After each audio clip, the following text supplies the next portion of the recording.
ओम सच्चिदानंद रूपाय विश्वोत्पत्त्यादि Hathaway तापत्रय विनाशाय गोविंदाय नमो नमः।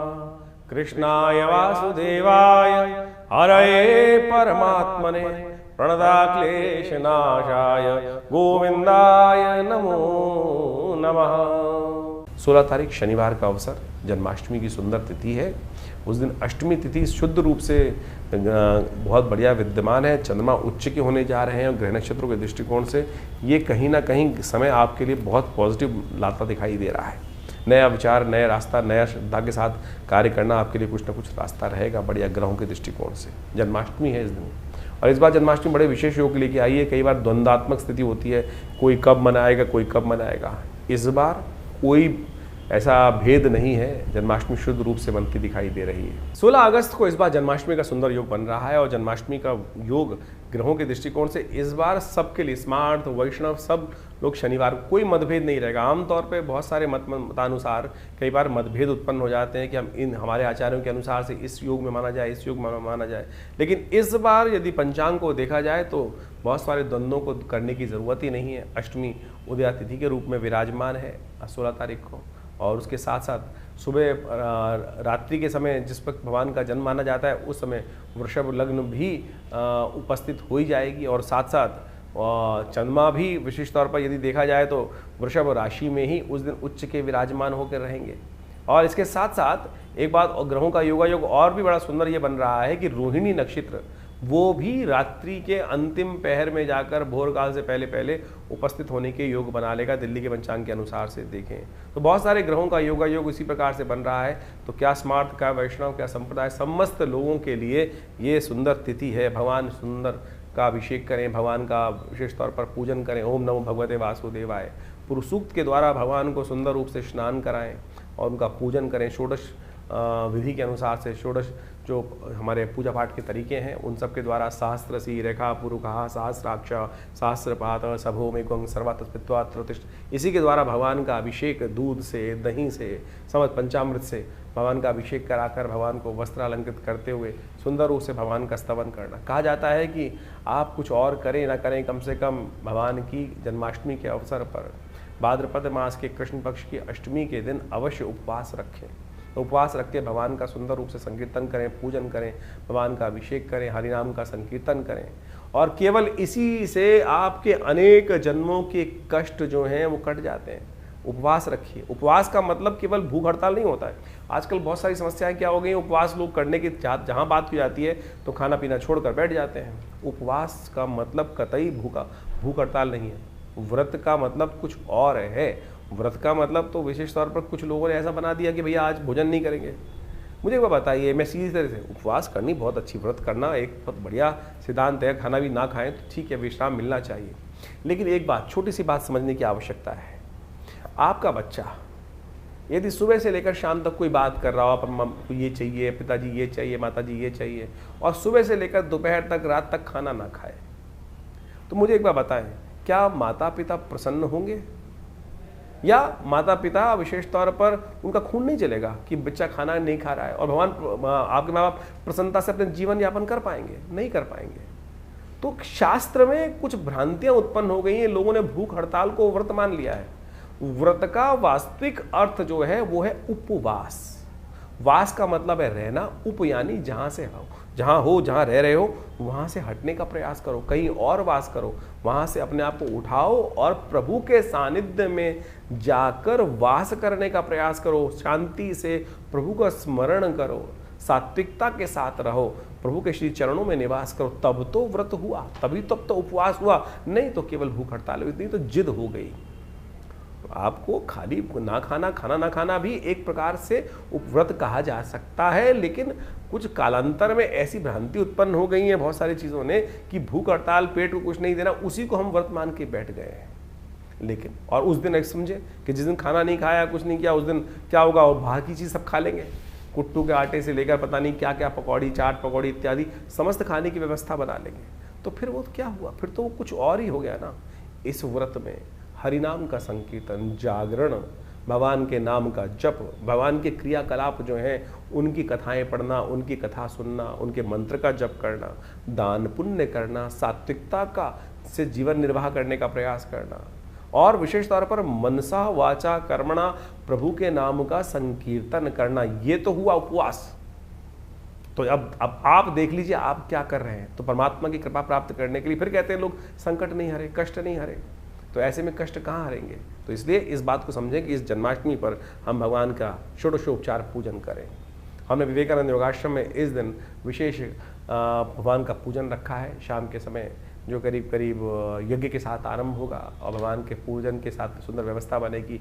भगवान को विशेष तौर पर षोडशोपचार पूजन कर कर उनका विभिन्न प्रकार से विभिन्न औषधियों से उनका अभिषेक रहेगा, भगवान का पूजन रहेगा, भगवान के नाम का संकीर्तन रहेगा, कीर्तन पूजा पाठ सबकी व्यवस्था है। आप अवश्य भगवान के नाम के संकीर्तन में उस दिन पधारें आश्रम पे, विवेकानंद योग आश्रम में। प्रभु की कृपा से सुंदर कल्याण का अवसर बनेगा। भगवान के नाम का संकीर्तन कर कर हमारे इस आश्रम पे, जिसमें पिछले करीब आप मान के चलें 50-60 सालों से नित्यप्रति 8 घंटे यज्ञ होता है। माँ भगवती का सुंदर शिव विग्रह, इस दिन भगवती दुर्गा का भी प्राकट्य उत्सव है। अब महामाया जी का भी प्राकट्य उत्सव माना जाता है, जो भगवान कृष्ण के साथ ही उत्पन्न हुई थी। भगवती दुर्गा की उपासना इस दिन विशेष तौर पर की जानी चाहिए, और भगवती दुर्गा के साथ साथ भगवान कृष्ण की सुंदर उपासना कर कर इस संसार में शांति स्थापित करने के लिए, कष्टों को निवारण करने के लिए, बिना भगवती की, बिना शक्ति की उपासना किए बिना भगवान की कृपा नहीं होती। तो इसलिए सुंदर रूप से आप अपने कार्यक्रमों में, यज्ञ में सम्मिलित हों। भगवान के नाम के संकीर्तन में हम विशेष रूप से कार्यक्रम रख रहे हैं, तो आप अवश्य अपना स्थान आरक्षित कर कर इस कार्यक्रम में सम्मिलित हो सकते हैं। तो जन्माष्टमी का बहुत शुभ योग इस बार बनकर है। शनिवार के दिन जन्माष्टमी पड़ रही है, और यदि आपकी राशि के दृष्टिकोण से देखें तो शनि महाराज वैसे तो बहुत बढ़िया चल रहे हैं, लेकिन लग्न पर प्रभाव डाल रहे हैं थोड़ा बहुत, और शनि की दृष्टि थोड़ी कहीं ना कहीं कष्ट कई बार देती है। तो इसके लिए कुछ उपाय भी कर लीजिए तो अच्छा रहेगा। भगवान कृष्ण का शनि के साथ भी बहुत अच्छा संबंध है और बहुत विशेष संबंध है। कहा जाता है कि शनि जब एक बार बहुत कष्ट में थे, बड़े त्रस्त थे कि संसार में कोई उनको शुभ मानता ही नहीं है, तो भगवान और उनको कोई लेने के लिए तैयार नहीं होता। यानी भगवान शनि को भी कोई रास्ता घर नहीं दे रहा था, सब जगह से वो उनके संसार की उपेक्षा के शिकार थे। तो भगवान कृष्ण की शरण में गए, तब भगवान ने अपने ब्रज 84 कोस में कोकिला वन में उनको स्थान दिया, और कहा जाता है शनि वहाँ पर तब से विराजमान है। और विशेष तौर पर एक बात ध्यान रखें कि इस दिन शनिवार के दिन जन्माष्टमी पड़ रही है, तो शनि को ठीक करने का रास्ता भी बहुत बढ़िया बनता दिखाई दे रहा है आपकी राशि के दृष्टिकोण से। इस दिन भगवान कृष्ण का पूजन करें। भगवान कृष्ण को आपकी राशि के दृष्टिकोण से आपको कुछ सावधानी के साथ कार्य करने का प्रयास करना चाहिए। माखन मिश्री का भोग लगाएं। आपकी राशि के दृष्टिकोण से बड़ा सुंदर योग है, उनके प्रिय भी है, और आपकी राशि के दृष्टिकोण से भगवान को अवश्य खूब सुंदर रूप से पंचामृत से भगवान को स्नान कराएं। दूध, दही, शुक्र का संबंध इन्हीं सब चीज़ से है, गऊ से है। गाय के बने हुए विशेष तौर पर जो घी है, गाय का बना हुआ जो दही है, गाय के दूध से बना हुआ, और गाय के दूध का ही उपयोग करते हुए पंचामृत पूरी तरह से बनाएं। इन समस्त चीज़ों को डालकर भगवान का अभिषेक करें। बहुत सारे लोग गलती करते हैं, शुक्र को ऐसे ज्ञानवान लोग हो गए हैं कि शुक्र को शराब के साथ जोड़ देते हैं। अरे शुक्र का संबंध तो निधि के साथ है, ऐश्वर्य के साथ है, और ऐश्वर्य का संबंध गाय की निधि के साथ ही है। पहले ज़माने में क्या होता था, जो जितना बड़ा गऊओं का मालिक होता था उतना बड़ा साम्राज्य उसका माना जाता था। तो इस बात को हमको ध्यान रखना चाहिए। आज कुछ लोगों ने शराब के साथ, मदिरा के साथ शुक्र को जोड़ दिया, बिल्कुल ऐसा योग नहीं है। शुक्र जब नेगेटिव हो तब इस प्रकार की आदतें जीवन में ला देता है। शुक्र जब राहु के साथ संबंध बनाए, शुक्र जब शनि के साथ संबंध बनाए, या दृष्टि में हो इन सब की, तब जैसा ऐसे नेगेटिव प्रभाव जीवन में उत्पन्न होते हैं। नहीं तो शुक्र यदि पॉजिटिव है तो ऐसी चीज़ों में व्यक्ति नहीं जाता, ऐश्वर्य की तरफ जाता है। तो आप एक काम करें, इस जन्माष्टमी में शुद्ध रूप से कार्य करने का प्रयास करें। भगवान कृष्ण लाला को, कृष्ण को विशेष तौर पर रेशमी वस्त्र अर्पित करने का प्रयास करें। स्वर्णिम जो विशेष तौर पर बड़ा सुंदर झूला बनाकर पूर्ण संपूर्ण अलंकरणों से युक्त होकर फिर भगवान का पूजन करें, उनको पंचामृत अर्पित करें, उनका चरणामृत ग्रहण करें, उनका पूजन करें। और सुगंधित पुष्प, ये जो वृषभ राशि है विशेष तौर पर बड़ी सुगंध से पूर्ण राशि मानी जाती है, शुक्र की राशि मानी जाती है। तो बड़े सुंदर सुंदर इत्र भगवान को अर्पित करने का प्रयास करें, उनसे पूजन करने का प्रयास करें। और देखिए शनि के साथ संबंध जोड़ी दिया हमने। एक बात और ध्यान रखें, तिल से बने हुए लड्डू भगवान को अर्पित करें। पंजीरी, तिल की पंजीरी जो है वो विशेष तौर पर बनाकर भगवान को अर्पित करने का प्रयास करें। शनि के तमाम नेगेटिव प्रभावों को ठीक करने के लिए आपके लिए बड़ा श्रेष्ठ कार्य करने के योग बनाएगी। ये जन्माष्टमी संपूर्ण रूप से कल्याणकारी योग बनाएगी, तो इसका ध्यान रखते हुए कार्य करेंगे तो बहुत अच्छा रहेगा। तो ग्रहों का योगा योग आपने समझा। इस वक्त भाद्रपद का महीना चल रहा है और भाद्रपद के महीने में जो ग्रहों का योगा योग परिवर्तन का योग बनाएगा वो तो आपके समक्ष है ही है, लेकिन एक विशेष योग बन रहा है कि इस भाद्रपद में 5 रविवार का योग बन रहा है और इस बार राजा भी सूर्य ही हैं, पूरे जो विश्व के राजा है, संवत के राजा हैं, और उसके दृष्टिकोण से यदि ग्रहगण प्रभाव देखा जाए तो इस बार पूरे विश्व में अच्छी खासी वृष्टि के योग बन रहे हैं और वो इतनी ज़्यादा हो गई है, कई जगह लोग परेशान भी हो गए, त्रस्त भी हो गए हैं। और इस बार 5 रविवार का योग भाद्रपद में जो दिखा रहा है वो वास्तविक तौर पर एक बात को भी इंगित करता है कि जो इस वक्त भयावह पूरे विश्व में पानी की त्रासदी चल रही है, अतिवृष्टि होने के योग बन गए हैं, उससे कहीं ना कहीं अब कुछ ना कुछ रास्ता, बचाव का रास्ता बनता भी दिखाई देगा। लेकिन ये कहीं ना कहीं प्रकार से जो भाद्रपद महीने में यदि 5 रविवार पड़ जाए तो एक बात कही जाती है, युद्ध की आशंका, युद्ध की अफवाहें, कहीं ना कहीं मतभेद बहुत ज़्यादा कहीं ना कहीं संसार में बढ़ जाते हैं और कहीं ना कहीं आपस में मनभेद भी होने लगते हैं। इस वक्त विश्व में जिस प्रकार से जो योगा योग बन रहा है वो कहीं ना कहीं आपदाओं का संकेत भी देता दिखाई दे रहा है। और ऐसे में जो अन्न इत्यादि के संबंध में जो कार्य करते हैं उनको भी थोड़ा सावधान रहना चाहिए। तेजी का माहौल बनता दिखाई दे रहा है। विभिन्न अन्न के क्षेत्र जितने भी हैं, खाद्य पदार्थ जितने हैं, गेहूँ इत्यादि, चावल इत्यादि और बहुत सारी और भी जितनी चीज़ें हैं, उन सब में कहीं ना कहीं जो अतिवृष्टि के कारण से जो योग बनते दिखाई दे रहे हैं वो कहीं ना कहीं महंगाई को बढ़ाने की तरफ योग बनाते दिखाई दे रहे हैं। ऐसे में आपकी राशि के दृष्टिकोण से जो योग बन रहे हैं वो आपने अच्छे समझें। ग्रहों के प्रभाव को जितने जल्दी हम समझ लें और उसके अनुसार से अपने जीवन में सही रास्ता पकड़ लें, ये ज्योतिष का चमत्कारिक प्रभाव है। देखिए, जो सूर्य है वो हर एक स्थिति में एक सही निकलता है, लेकिन हर व्यक्ति पर उसका प्रभाव अलग अलग होता है। ग्रहों का ये परिवर्तन जो योग बनाते हैं, इन सब का प्रभाव सूक्ष्म दृष्टिकोण से हर व्यक्ति को समझ में आना चाहिए। ज्योतिष के दृष्टिकोण से बड़ा सूक्ष्म अन्वेषण है। आपकी जन्मपत्री, आपका जो भाग्य है वो हर व्यक्ति का अलग है। कहीं ना कहीं उस भाग्य पर किस प्रकार का योग बनेगा, ग्रहों का परिवर्तन क्या प्रभाव डालेगा, हर व्यक्ति पर अलग प्रभाव डालता है। एक ही क्षेत्र में रहने वाले, एक ही घर में रहने वाले, यदि हम देखें कि क्या परिवर्तन एक जैसा ही होगा सबके लिए? नहीं, बिल्कुल नहीं होगा। किसी के लिए अच्छा, किसी के खराब। एक ही घर में रहने वाले जो 8, 5, 6 जातक हैं, उन सब पर भी ग्रहों का प्रभाव अलग अलग होता है। तो ऐसे में उस परिवर्तन का प्रभाव आपके ऊपर क्या हो रहा है, राशि के दृष्टिकोण से तो आप समझ ही रहे हैं, लेकिन आपकी जन्मपत्री, आपका जन्म समय, आपका भाग्य बिल्कुल बहुत सारी चीज़ों को बताने में रास्ता बता सकता है। तो ज्योतिष विज्ञान बड़ी सूक्ष्म दृष्टिकोण से देखने की चीज़ें हैं और हम बहुत सारी चीज़ों को समझने का प्रयास करते हैं। बड़ा शोध संस्थान चलाते हैं पिछले करीब 50 सालों में। ज्योतिष के संबंध में, अध्यात्म के संबंध में, भारतीय योग विज्ञान के संबंध में हमारे आश्रम में बहुत सारी रिसर्च, बहुत सारा अनुसंधान, शोध किया गया। 50 से ऊपर पुस्तकें प्रकाशित की गई हैं। सदगुरु आचार्य श्री केशव देव जी के महाराज के सानिध्य में रहकर हमने बहुत सारे विभिन्न भारत की पराविद्याओं के ऊपर कार्य किया, चाहे वो मंत्र विज्ञान है, चाहे वो यज्ञ विज्ञान है, चाहे वो कर्मकांड है, योग की सहस्त्रों शाखाएं हैं, और उन सब के ऊपर मुद्रा विज्ञान इत्यादि बहुत सारे अलग अलग विषयों के ऊपर बहुत सारा शोध अनुसंधान करके चीज़ों को समझने का हमने प्रयास किया। और आप समझें, ज्योतिष एक ऐसा विषय है कि जिसके द्वारा आप बहुत सारे कार्यों का निदान भी कर सकते हैं, डायग्नोज कर सकते हैं। बीमारियों के संबंध में भी आयुर्वेद के साथ साथ ज्योतिष को साथ साथ चलाया गया था। आज जो समाज में जो आयुर्वेद का या चिकित्सा विज्ञान का भाव है, वहाँ ज्योतिष के एक पार्ट को निग्लेक्ट कर दिया गया है। अरे ज्योतिष पूरी तरह से डायग्नोज पर ही है, आपके ग्रह बदले और वो कहीं ना कहीं कौन सा रोग उत्पन्न करेंगे, किस प्रकार से बीमारी का रास्ता बनाएंगे, ये भी ज्योतिष के अंदर बहुत अच्छे से, अगर समय खराब चल रहा है, किस प्रकार से कौन से मंत्र को जप कर कर, कौन सी मुद्रा का प्रयोग करके, कौन सी औषधि कब आपके लिए अच्छी अनुरूप रहेगी, कौन सी औषधि कब कार्य नहीं करेगी, ये भी ज्योतिष विज्ञान के माध्यम से आप बहुत अच्छे से समझ सकते हैं, कार्यों को कर सकते हैं। हमने इसके ऊपर बहुत अच्छे से चीज़ों को समझने का प्रयास किया। बहुत सारी चीज़ें हम समय समय पर आपके बहुत सारे अपने इन कार्यक्रमों के माध्यम से आपके समक्ष रखते भी आए हैं। तो आप ज्योतिष विज्ञान को सही रूप समझने का प्रयास करें। विडंबनाएं, बहुत सारी लोग आपके मन में ऐसे भाव डालने का प्रयास करेंगे कि सब कुछ भी सत्य नहीं है। अरे नहीं, एक एक चीज़ सत्य है, एक एक चीज़ का प्रभाव है, इसको आप समझें। हमारे ऋषि मुनियों ने हजारों लाखों पुस्तकें, लाखों अनुसंधान हमारे समक्ष उपस्थित किए हैं। हर ऋषि, करोड़ों ऋषि हुए आज तक हो चुके हैं और उन सब ने अपने शोध हमारी भारतीय संस्कृति में जगह जगह बताए हैं और लोग उसका प्रभाव देखते भी आए और हमने खुद देखा।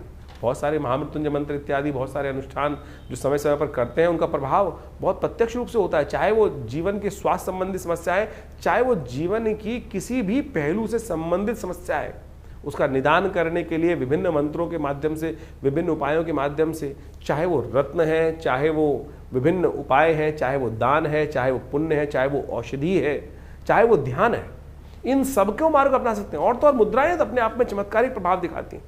ये शरीर के जो विभिन्न भागों के द्वारा योग और विभिन्न मुद्राओं का उपयोग किया जाता है। जैसे किसी का बृहस्पति खराब है तो ये ज्ञान मुद्रा का नित्य प्रति अभ्यास करें, देखें, किसी और चीज़ की आवश्यकता ही नहीं पड़ेगी।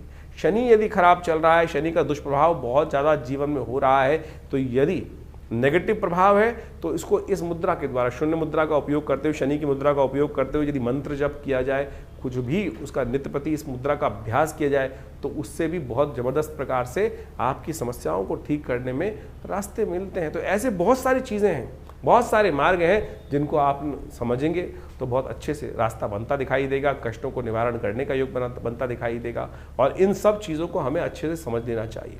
बहुत सारे लोग, ये कहानियाँ नहीं हैं, पुराण इत्यादि में जो रहस्य बताए गए हैं वो कतई किसी प्रकार भी कहानियाँ नहीं है, लेकिन उनके पीछे उसका आदि भौतिक आदि दैविक रहस्य छुपा हुआ है। उन रहस्यों को हमको समझना चाहिए। अभी सावन का महीना समाप्त हुआ, सावन में भगवान का जैसे हम रुद्राभिषेक करते हैं, रुद्राभिषेक करते हुए भगवान पर विभिन्न प्रकार से भगवान को स्नान कराया जाता है, कभी दूध से, कभी दही से, कभी भस्म से। भगवान के ऊपर बिलपत्र चढ़ाए जाते हैं, दूर्वा चढ़ाई जाती है, भंग चढ़ाई जाती है, और तो और वो आक के पत्ते चढ़ाए जाते हैं, धतूरे के पत्ते चढ़ाए जाते हैं। यदि इनको वैज्ञानिक तौर पे आप देखने का प्रयास करेंगे तो इन सब के माध्यम से आप समझे, घास को चढ़ाकर भगवान के ऊपर चढ़ाने का कारण क्या है? उसका मंत्र है कांडात कांडात प्रोहंती। भगवान के ऊपर चढ़ाते हुए इस मंत्र को कहा जाता है। औषध विज्ञान के अनुसार से आपके जो बहुत सारी बीमारी को ठीक करने के लिए, पेट संबंधी बीमारियों को ठीक करने के लिए ये बहुत दिव्य औषधि है। जो घास के ऊपर 3 जो अंकुर, दिरवा अंकुर होते हैं, कहा जाता है गणेश जी एक बार बीमार हो गए थे और ऋषियों ने 108 दूर्वा अंकुर अभिमंत्रित कर कर गणेश जी को दिए, उससे उनको स्वास्थ्य में लाभ प्राप्त हुआ। इसी प्रकार से विभिन्न जो चीज़ें हमारे क्रियाकलाप कर्मकांड के सिद्धांत से भारतीय संस्कृति में बताई गई हैं, पुराण इत्यादि में चीज़ों में बताए गए हैं, वो सब के सब क्रियाकलाप बहुत रहस्यपूर्ण है, परम वैज्ञानिक है। औषधीय दृष्टिकोण से भी उसको अच्छे से समझा जा सकता है। तो आप इन सब को समझें। हम समय समय पर आपकी राशि के दृष्टिकोण से बहुत सारी चीज़ें बताते हैं, लेकिन जन्मपत्री भी उसका बहुत विशद विषय है और वृहद विषय है। साथ साथ आपके हाथ की रेखाएं, मस्तिष्क की रेखाएं और ये सब का सब शरीर की जो विभिन्न आकृति विज्ञान है, वो ज्योतिष के अनुसार समुद्र शास्त्र के माध्यम से इन सब रहस्यों को अच्छे से समझकर हम जीवन में उत्थान की तरफ आगे चलें। और भारतीय संस्कृति परम बहुत सुंदर रूप से उपस्थित किए गए इन सब रहस्यों को, तो आप यदि इन सब चीज़ों को समझेंगे तो बहुत बढ़िया आपके लिए बहुत सारे विषयों को अच्छे से हम बताएंगे। आश्रम के द्वारा जो प्रकाशित पुस्तकें हैं वो आप हमारी वेबसाइट पे जाके देख सकते हैं। mudrasforhealing.com वेबसाइट है हमारी, acharyavickramaditya.com वेबसाइट है हमारी, vivekanandnaturecure.com ये भी हमारे आश्रम की ही वेबसाइट है। और यहाँ पर हमारे आश्रम की समस्त गतिविधियों को समय समय पर हम बताते रहते हैं। बहुत सारे विभिन्न कार्यक्रम आश्रम पर समय समय पर चलते रहते हैं और इन सब विषयों को आप अच्छे से समझकर और इन सब से आश्रम से जुड़ें। और स्वागत है आप सबका हमारे यहाँ जो नित्य प्रति कार्यक्रम होते ही हैं। रविवार को विशेष कार्यक्रम में, यज्ञ में आप सब लोग सम्मिलित हो सकते हैं। सुबह 8 बजे से लेकर करीब करीब 10 साढ़े 10 बजे तक भंडारे के साथ बड़ा यज्ञ और स्वाध्याय इत्यादि का कार्यक्रम चलता है हर रविवार को। और आप सब अपने विषयों को लेकर आश्रम पे उपस्थित होंगे तो हम अवश्य जो भी भगवान की कृपा से रास्ता बनेगा अवश्य आपके साथ बनाएंगे। जीवन में कल्याण का मार्ग प्रशस्त हो, आप सबको आशीर्वाद, कल्याण हो, भगवान का कृपा आपके साथ हमेशा बनी रहे।